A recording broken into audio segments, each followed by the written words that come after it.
Бојан Ѓоргиевски, председател на Сдружение Македонско прасе. Овие луѓе тука 10-та година поред се собираат, ми се чини дека и пред неколку години бејте тука, што ќе кажеме дека е предизвик за сточарите и во таа година што измени и во таа што доаѓа. Пред себе ги поздравил сите учесници на овој настан. Супер дружба, секој со секого да се види, предизвиците што ни доаѓаат од година во година, како и во понатамошниот период, е тоа што имаме појава на нови болести, како кај преживарите, така и кај свињите, така и кај кокошките. Пред се ја би упатил еден јавен апел за сите што се занимаваат со интензивно сточарство, па и екстензивно сточарство.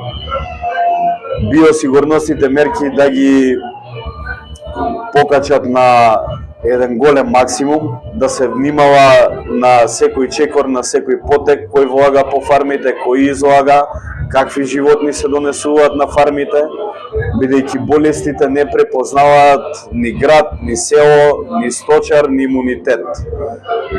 Како ветеринарен доктор би испратил една порака да биде многу поголема свеста кај сточарите, да ги слушаат поискусните, како и препораките на докторите, бидејќи имаме стварно големи предизвици пред се поради болестите, како во Европа, така и кај нас.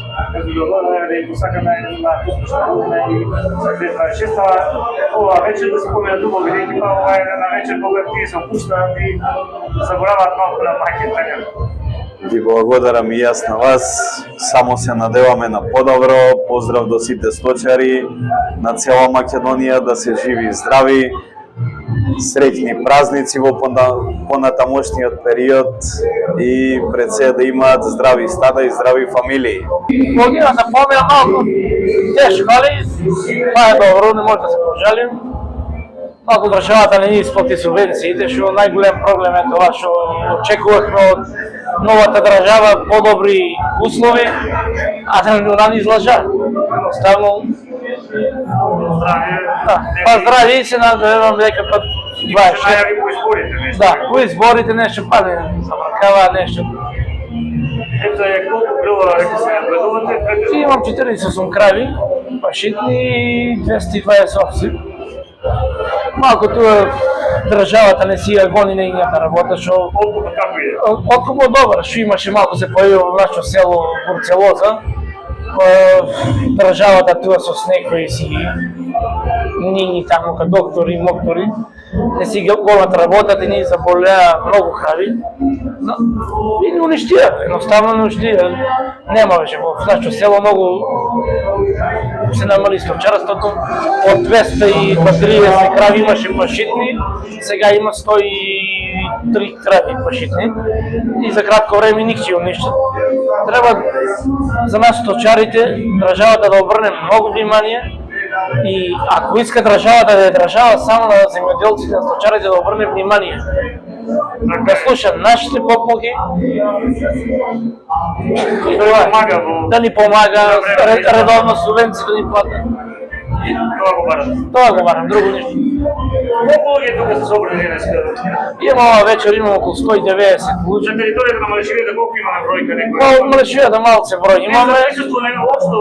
Да, многу малци, дали има 25 души што чуваме. Повеќе така? Не, општо сите по 25, иначе што чува 7 души, 8 повеќе што чува голема бројка на стоки. Иначе таа вечер сме многу благодарни, 10 години кога организираме сточарска вечер, 10 години јубилеј. Имаме гости од Лозово, Велес, Радовиш, Висока Мала, Струмица, Виница, Кочани, Јелчево, Цитива. Ни ќе продолжим, здрави, живи, ни ќе продолжим да само државата да обрне внимание на сточарите, ако да обрне ни држава нема да има, ни сточари нема да има. Се представите како се викате? Во семејството колку чувате стока кај нас? Ние чуваме година. Добро, колку? 5. И има ли исплатливост? Како е да се биде млад сточар? Од кое село? Трсин. А ти? Колку години си? Дали им помагаш на родителите? Со што се занимават? Колку имате грла? Колку овци чуват? Браво, нека ви се множи стадото и да имате, да помагате секојаш на родителите и да слушате. Така ли?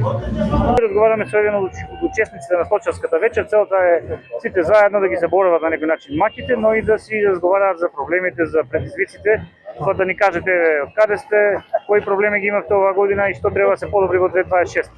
Јас сам Боби Георгиев од село Градошовце, Сумичко. Добро, со што се занимавате точно? Со час, овци. Овци. 200. Добро, Овци, ја. како помена годината? Слабо. Во која смисла? Слабо? Со субвенциите. Колку не ви се сплатени од Цела година. Не си сплатени. Мислам, дали пратија по 600 денара, нели? Требаш по 400 денара да дадат. Дали ќе дадат, дали нема дадат, Бог знае таму. да ги дадат? А воле че до 15 ноември да се дадат. Имајќи предвид дека кога се избори малку знаат Да. Кажа, нели, наводно дока до 15 ноември ќе почнат. Нема ништо. Ја од денеска 22 и 12 месеци да. Нема никакви пари пушна уште. во однос на паша во вашиот крај таму од За паша има, паша има. Прибидејќи народот избега полето на пушена. производите од млеко, сирење. Го дава млеко. Кораб 30 задоволен сум, 65 денари Време да ви плаќам. се платат. Да. Само на време субвенција да се исплатат. Вие се среќате таа година. Да. Хвала.